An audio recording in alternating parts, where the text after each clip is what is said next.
If you're watching this clip on the Cycling GK YouTube channel, the full football fill-in episode is now available to watch and listen to on Spotify. And it's also live on the Cycling GK YouTube channel on Tuesday at 10 a.m.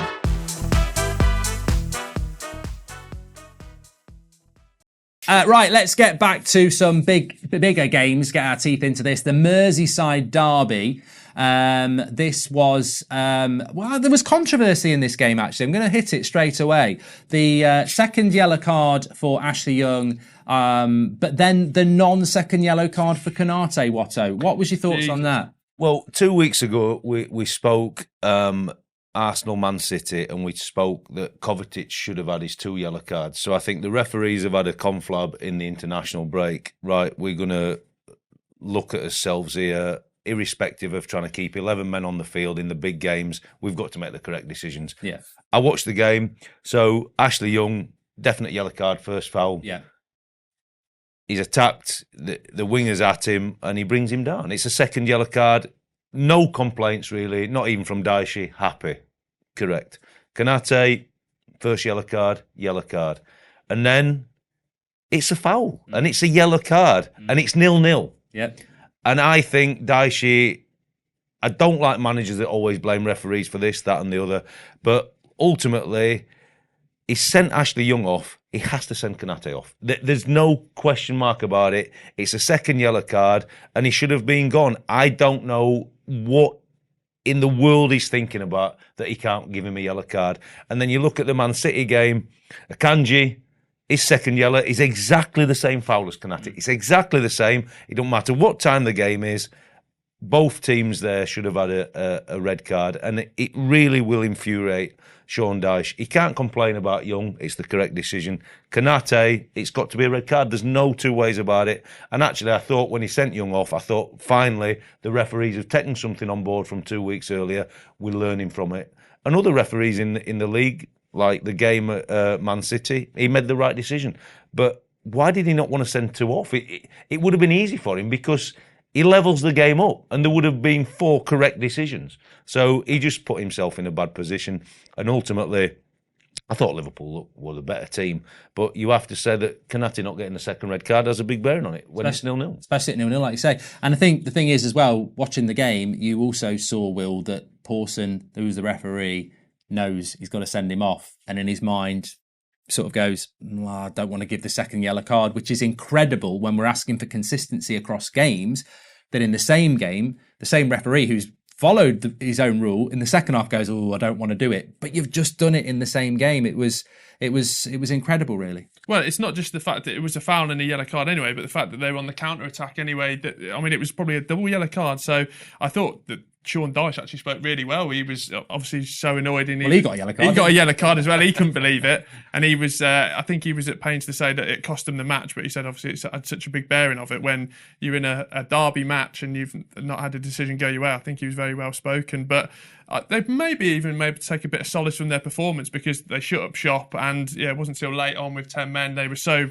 resilient at the back, a proper Sean Dyche performance. But ultimately, the class of Liverpool shone through and they're sort of, it feels a little bit like they're going under the radar, how tight the Premier League is as well. They just keep getting these 3 points and Nunes and Salah linking up again. We'll talk about Liverpool in a moment, but just on that as well, just for any Liverpool fans who were trying to say, it wasn't. I mean, I think the biggest indicator that it was a second yellow card was what Jurgen Klopp did. He took him straight off, didn't he? He got Konaté off straight away. When you're that member of staff or the manager in the opposition bench, you just feel as though Klopp's just taking the absolute piss out of you. He did. Because he knows the ref's made an absolute blooper. Yeah. And rather than... Get him off. Don't even leave him on 3 minutes to get your pain.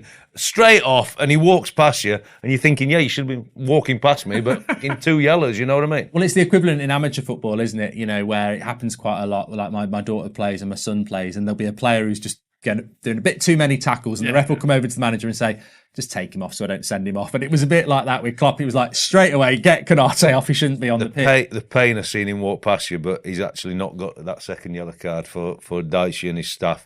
Would have been painful. But look, Everton did okay. I think it was harder for Liverpool when it went to 10 because Everton just went into that really low block. So there's no transition, there's no counter-attack then for Liverpool. So there's nowhere for them to run in behind, which is while it was 11v11, Yeah. I mean, they could have scored 3 or 4 on the transition and the counter-attack.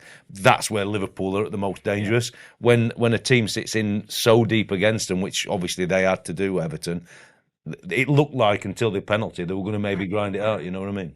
Yeah, but I mean, bad decision. But ultimately, you're right, Watto. There was a lot of breakaways for Liverpool, and I think you're right, Will. You look at their next 3 games; it's a bit like Villa. The next 3 games, I forget what they are for Liverpool, but they're very winnable games. That they're up there. You stay up there for 3 game weeks, you might start to extend it a little bit. The momentum grows. I've been really impressed. I've said it before on this show. I don't think it gets mentioned enough that he's rebuilt his midfield. I think that's really difficult to do that in one summer. But one player that's really impressed me is Alexis McAllister. I mean, I think the way he runs things, so physical, so tenacious. I think he's a bit of an unsung hero in that Liverpool side. Yeah, definitely. I think you've even Sabitzer as well, Szoboszlai as well. They've done it as well, and McAllister, and it's like such a transformative midfield that they can get to January like a lot of teams. It'd be very interesting to see if they add to it, and really, it's going to be really interesting this Manchester City one, isn't it? When they get to the end of November, see where they are, and I think a lot of teams will then maybe have a look at their recruitment for January and think, right, we can go at them for this second part of the season. Yeah, definitely. And as quite rightly somebody said, or maybe I thought it, Nunez assist for Salah. That's 6 assists for Salah. Lovely. He likes providing for Salah. Yeah, you love your stats, don't you? I do. I read them. Anyway, let's move on to another cracker. The game of the weekend, in fact. Oh, yes. I mean, look, to be honest with you, this was a difficult one to watch for me because I did watch it, but then obviously we had the Sir Bobby news came in just before it, and straight after it, you've got the Man United Sheffield United game. So I sort of watched this game and then sort of forgot about it. So I'm really happy to get my teeth into this because Chelsea, 78th minute, Watto, they're 2-0 up and it ends up 2-2. And I was watching that and I was going, that's one of those games where Arsenal will feel like they've got to win and Chelsea will feel like they've lost it.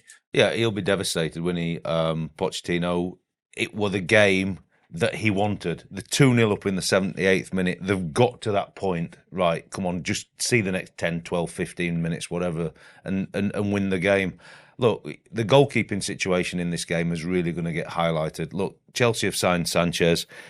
He's a decent goalie. I'm not sure he's at the level to play for Chelsea, and one of the weakest He elements cost of him the his game, really, didn't he? Yeah, it's an easy pass that he's trying to get into the midfield, but just the weight of it and obviously the lack of accuracy, and he just plays it in. And Rice, to be fair, it's a first-time finish and it's a goal, but it gives Arsenal a huge, huge lift from absolutely nowhere.